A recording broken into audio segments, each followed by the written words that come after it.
Hi everyone. In the immunology subject, we are going to discuss an important topic called components of immune system. Yes, the system which is producing the immunity to a host is going to be referred as immune system. So what are the components of this immune system?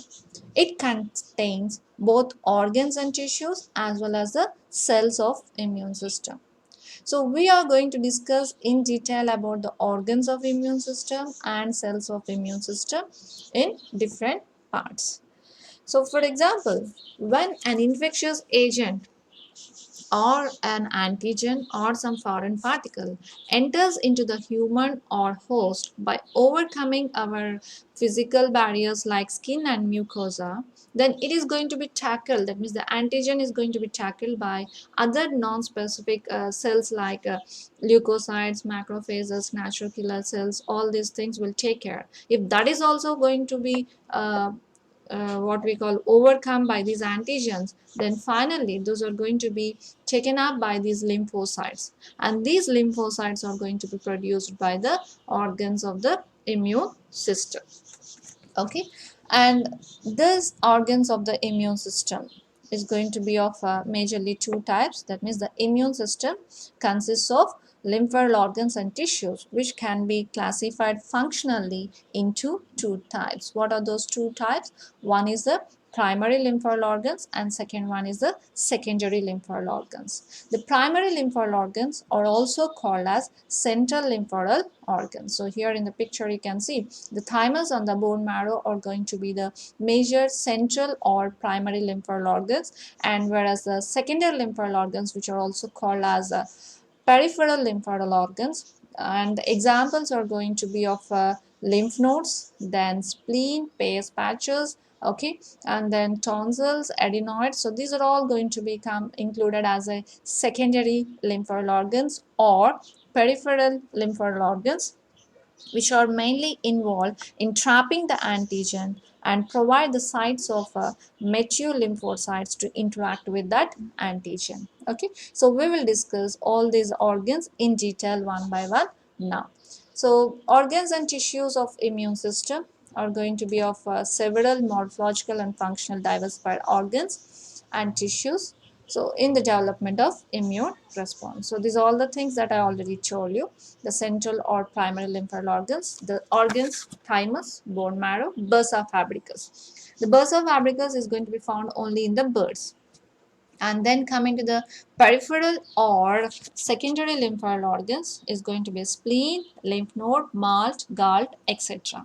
Okay, so here you can see these are the primary lymphoid organs and these are going to be the secondary lymphoid organs that we are going to discuss in detail now. So let's come with the first one, primary lymphoid organs. So primary lymphoid organs are the sites of lymphopoiesis. So what do you mean by lymphopoiesis? The site of, that means the synthesis of lymphocytes is going to be treated as a lymphopoiesis. And here in the primary lymphoid organs, the lymphocytes are going to be proliferated from the lymphoid stem cells, and they get differentiated and they get matured into immunocompetent cells. But the condition is here in the absence of antigenic stimulation. That means they are not going to be exposed to the antigens. Okay, and as I told you, we are going to discuss about the three organs under the primary lymphoid organs. One is the thymus, then bone marrow, and then bursa fabricus. So let's begin with the bone marrow. So bone marrow is a primary lymphoid organ and it is a soft tissue within the cavities of the bones. So this is a soft tissue within the cavities of the bones. And in mammals, it is the largest tissue with a total weight of about 3 kgs in an average human adult, and it will be 70 grams in an infant. Okay, and this soft tissue, that is a bone marrow, is going to be divisible into two parts. So what are those two parts? One is the vascular and adipose region, and second one is the portion that is involved in hemopoiesis or blood cell formation. So let's go in detail about this one. Okay, now this is a figure of your bone containing the bone marrow. So what is the first region that I told you is vascular and adipose region. Vascular region is a circulatory system that supplies nutrients and removes waste from the actively growing blood cells. Okay, so what the vascular and adipose region is doing, it is mainly having the circulatory system that supplies the nutrients as well as removes the waste from the actively growing blood cells. And this tissue is going to be about half the weight of the total bone marrow. For that means 50% will be the hemopoiesis portion and 50% will be the vascular region. And then coming to the other half of bone marrow, which is mainly involved in hemopoiesis, that is synthesis of red blood cells. Okay, and this how we can call this as red marrow. So this red marrow contains the different cells of the blood, namely erythrocytes, then platelets, and you can also granulocytes, that is your next macrophages, then plasma cells and reticulum cells. So we can see all those types of cells related to the blood, okay, in the red marrow. And in adult animals, much of the red marrow is replaced by the fatty tissue, and that becomes the yellow marrow. So where the bones become more fragile in nature. So that's all about the structure of the bone marrow, which is very simple. Contains only two portions. One is the vascular and adipose region, and the one is the red marrow region. The vascular and adipose region is going to have the supply of nutrients and removing the waste, and your red marrow is the synthesis of the blood cells is going to occur, the site of hemopoiesis. Okay, then moving to the functions of this bone marrow, the site of generation of all immunocytes is going to be done, and then the site of differentiation and maturation of immunocytes, and then it is going to be the site of, that means the bone marrow is going to be the site of immune response of B cells and specificity in secondary immune response. And even the bone marrow functions as both primary and secondary lymphoidal organs. How it is going to act as a both primary and secondary? As I told you that it is under the primary lymphoidal organ, isn't it? So let's have a clarification how it is going to act both as a primary and secondary. So coming to the primary, what is the function of a primary? The synthesis, that is differentiation, maturation, isn't it? So that is going to be occur in the primary. So obviously the B cells are going to be synthesized in the bone marrow, so that is going to be considered as a primary lymphoid organ.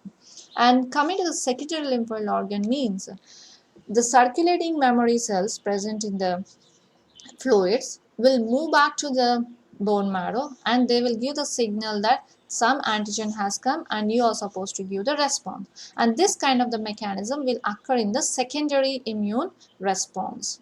Okay, and immediately within the bone marrow you are going to have the synthesis of more antibodies, and that's how it is going to act as a secondary lymphoidal organ. So one, it is a basic synthesis, and the function is also going to be because of the production of antibodies which will bind to the antigens and removing them. So that's how we can consider that bone marrow functions as both primary and secondary lymphoidal organ. So this is all about the bone marrow, the first type of primary lymphoidal organ.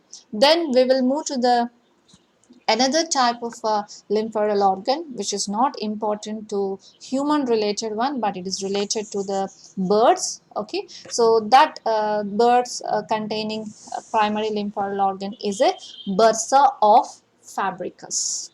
So this is all the introduction that you have gone through now.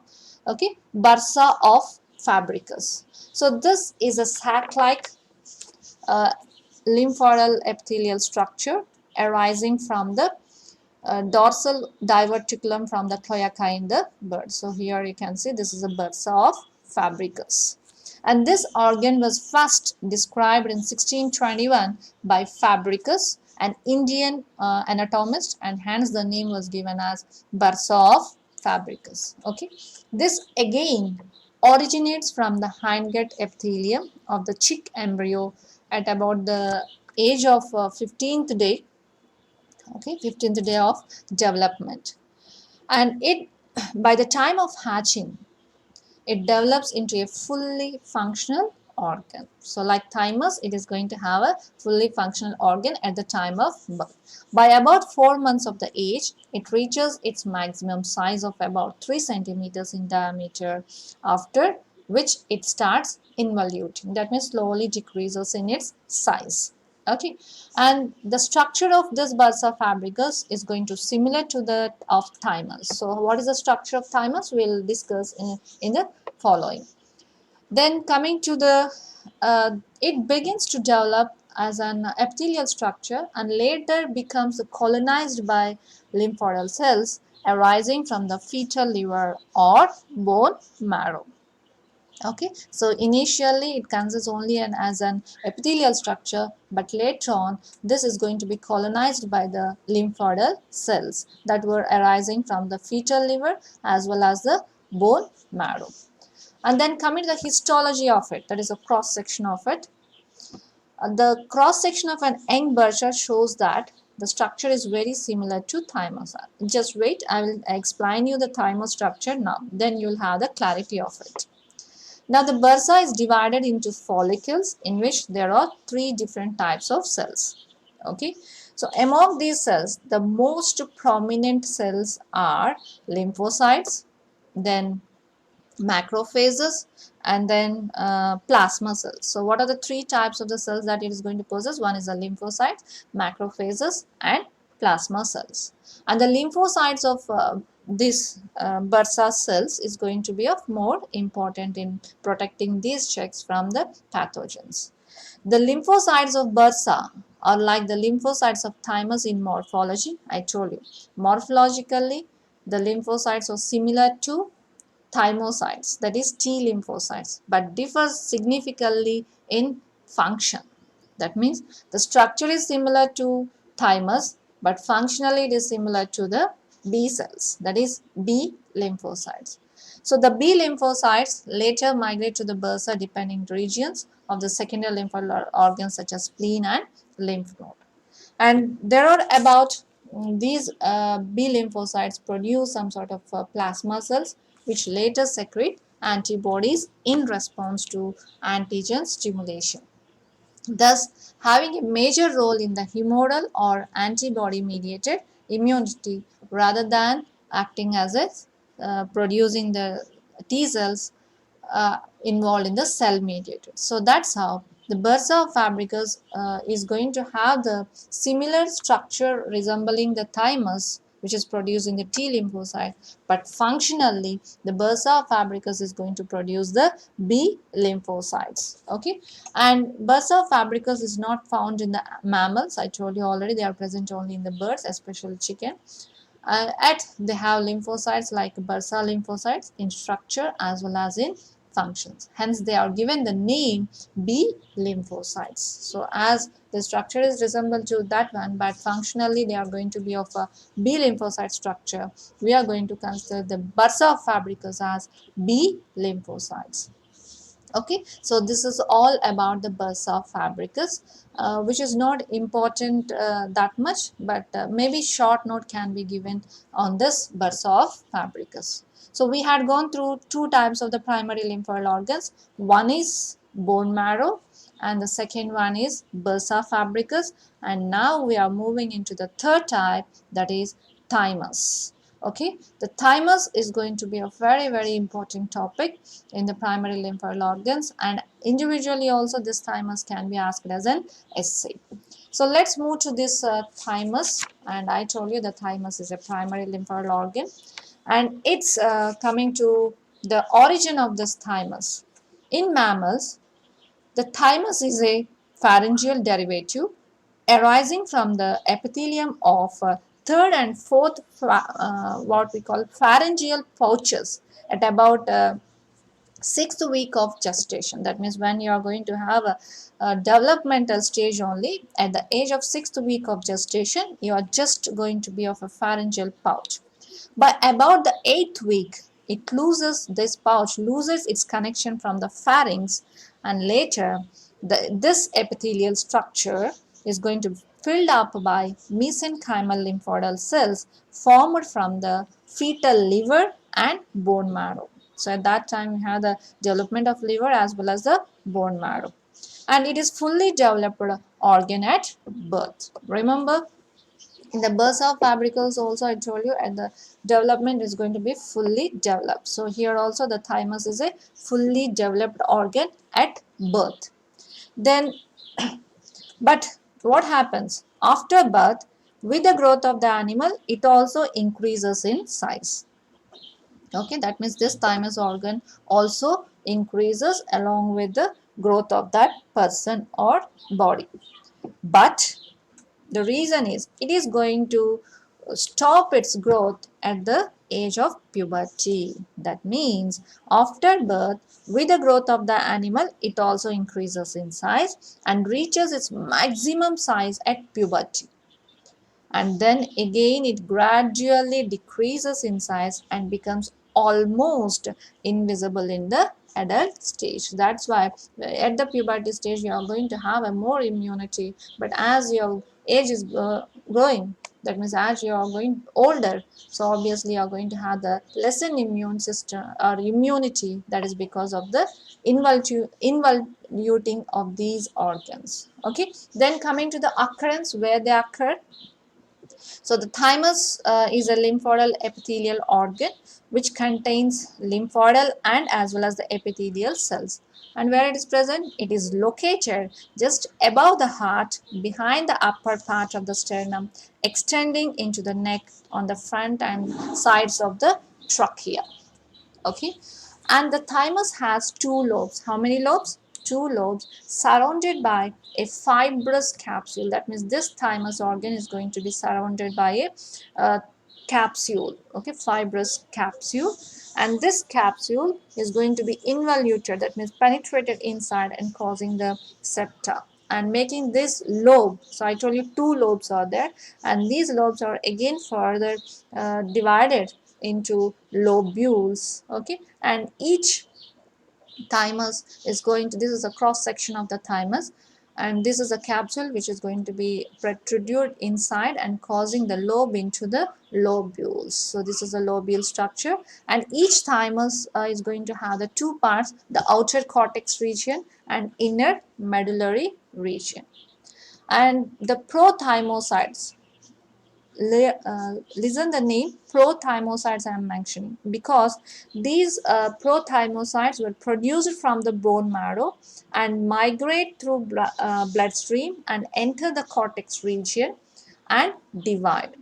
Thus, cortex is going to have the crowded with actively proliferating small T lymphocytes. And the medulla consists mainly, this medulla inner part, mainly contains of epithelial cells and mature T lymphocytes. Okay, so now we will discuss in detail about this histology of this one. I told you only the occurrence, how it is going to be present and what is it. Now coming to the histology. The bilobed thymus is covered by a fibrous capsule that I already told you, and each lobe of thymus is organized into lobules. So here are the lobules, isn't it, which are separated from each other by a septa arising from the capsule called as trabecula. And within each lobule, the cells are arranged into an outer cortex region and an inner medullary region. So let's see the first part, cortex. So the cortex is going to be of tightly packed with proliferating immature lymphocytes, where the medulla is going to have a very what we call it as a contains mature these T lymphocytes and some epithelial cells. Now, as the cells mature, that means these T lymphocytes get mature, they move from the cortex to the medulla. And now these are going to contain the lymphocytes, reticular cells, all these things. Okay. Now coming to the upper part, that is cortex in detail. So this cortex is going to have the three types of the cells. The cortex consists of three types of cells. So what are those three types of the cells? One is the prothymocytes, and as well as the dividing cells of T lymphocytes, and then reticular cells and some sort of These are called as nurse cells. So what are there? Thymocytes are there, that are T lymphocytes are there. Then you are going to have the cortical epithelial cells, where they are present in cortex, we call them as cortical epithelial cells. And these large cells, if you observe, these are going to be called as nurse cells. Okay, so these nurse cells are going to be of having long membrane extension, and which are going to have the capacity of surrounding about 50 thymocytes. So it can hold of about 50 thymocytes in it, and these are going to nurse, that means they are going to feed these T lymphocytes. That's how they are going to have the conversion from immature to the mature lymphocytes. Then coming to the second one, reticular cells.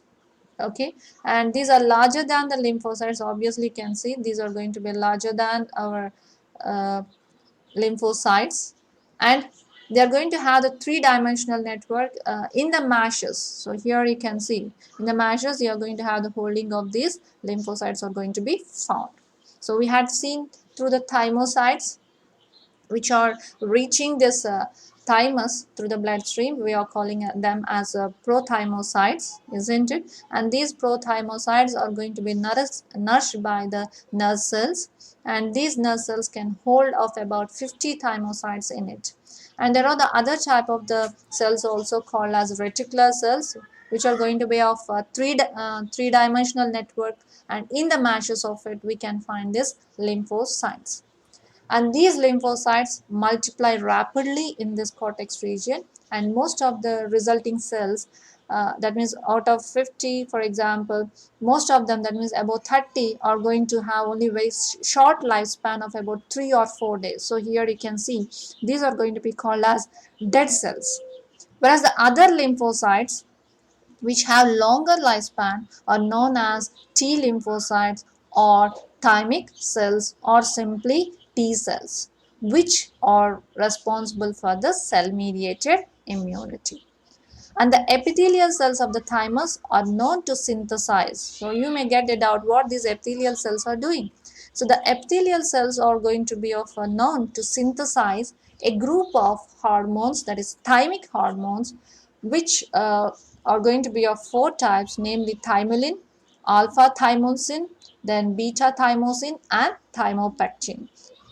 Okay, and these hormones are mainly responsible of functioning of these prothymocytes into T thymocytes or T lymphocytes.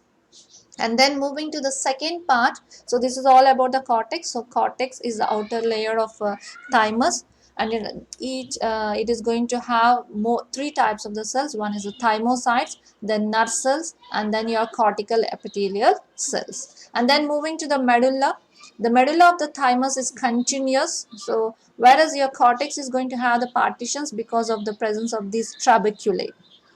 The capsule is going to be protrude inside, causing a trabeculae. Okay, and whereas coming to the medulla, it is a continuous one. There will be no breaks here, and the medulla of the thymus is continuous from one lobe to the other, and it consists of vascular structures, and then reticular epithelial cells. So here are going to be of reticular epithelial cells, and some interdigitating dendritic cells. So here the purple color are going to be the interdigitating cells. Okay, and some scattered lymphocytes. When you compare the cortex and the medulla is going to have very scattered lymphocytes, and the reticular cells are relatively more in number. So here in the medullary region you are able to see the more reticular cells than our lymphocytes, and these are going to have mainly functioning with antigens by having of most histocompatible class 2 antigens. Okay, and along with these things you are also observe some sort of a peculiar structures. Those are going to be called as Hessel's corpuscles, and their function is not known until now. Okay, so these are all small what we call masses or whorls of epithelial cells around a central core of degenerating epithelial cells. So that's how in the medullary region we have come through sparingly the scarcity of these lymphocytes and more number of reticular cells and some sort of Hessel corpuscles, isn't it? So these are the two parts of the thymus internal section. and the T lymphocytes which are mature and immunocompetent or non-functional. So now whatever the lymphocytes that are present in the thymus are mature, but they are immunocompetent and non-functional. Why they are non-functional? I told you, because they are not going to have any antigenic stimulation here when they are inside the thymus, as they do not encounter the antigens. So why the antigens are unable to enter it? Because of having the epithelial barrier of the thymus, which prevents the antigens of the blood cannot enter or contact the lymphocytes of the thymus. So these non-functional T lymphocytes travel through the blood and lymph circulation and ultimately reach the secondary lymphoid organs. So what are secondary lymphoid organs? Our spleen, lymph nodes, then malt, gulls. So these T lymphocytes which are non-functional, remember, they are mature and immunocompetent, but they are non-functional, ultimately reach the secondary lymphoid organs and get colonized there. Okay, so in the secondary lymphoid organs, these T lymphocytes become functional by antigenic stimulation. That means they are ready to fight whenever an antigen comes. So that's how we had discussed about the structure of thymus. Okay, histology of thymus, whatever it may be. Mainly it consists of two parts. One is the cortex, outer region is the cortex, and inner region is the medullary. Now moving to the functions of this thymus. So this thymus is mainly involved in the development and differentiation of T lymphocytes occurs in the thymus. Then the thymus is going to select a T cell that will protect the body from infections, and it is also capable of mounting cell mediated immunity, whereas our bone marrow is going to have the effect of humoral mediated immunity. It's humoral mediated immunity or antibody mediated immunity, whereas the thymus is involved in mounting of cell mediated immunity against appropriate antigen.